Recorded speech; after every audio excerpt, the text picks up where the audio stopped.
La nuit m'a toujours passionné. J'ai toujours vécu la nuit, rêvé la nuit, lu la nuit, étudié, etc. L'auteur, qui voulait depuis déjà des années qu'on travaille ensemble, m'a contacté et elle me parle de Pierre Richard. Elle me dit, voilà, je te propose de faire ce texte-là et que ce soit Pierre Richard qui l'interprète. J'ai dit à l'auteur, d'accord, mais dans ce cas-là, j'ai carte blanche pour l'adaptation et la mise en scène. Elle m'a dit, très bien. Donc j'ai pu, à partir de là, vraiment rêver et surtout chercher pendant près d'1 an et demi avec un voyage à travers des textes, à travers Milan Kundera, Desnos, Michaud, Poe, Baudelaire, Maupassant, Neruda et quelques autres. On a traversé des univers littéraires, poétiques, pour construire un voyage, un véritable voyage où on franchit des paliers dans la nuit.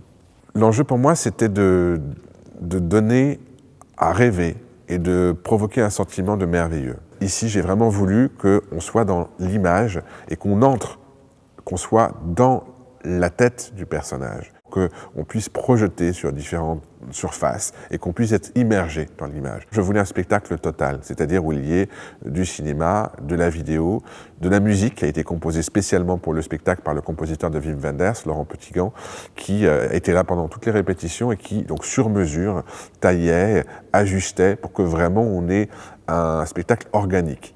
Des images un peu surréalistes, des images à la Méliès, des images à la Magritte, qui étaient pour moi des inspirations initiales. Et c'est pour ça aussi que, et c'est le dernier élément qui était fondamental, au-delà de la littérature, du cinéma et de la musique, je voulais qu'il y ait de la danse. Je voulais d'ailleurs une danseuse particulière, qui est Marie-Agnès Gillot, la danseuse étoile de l'Opéra de Paris, et qui ainsi surgit, apparaît et nous entraîne. Une allégorie de la nuit, de la beauté, peut-être de la mort, en tout cas, un voyage.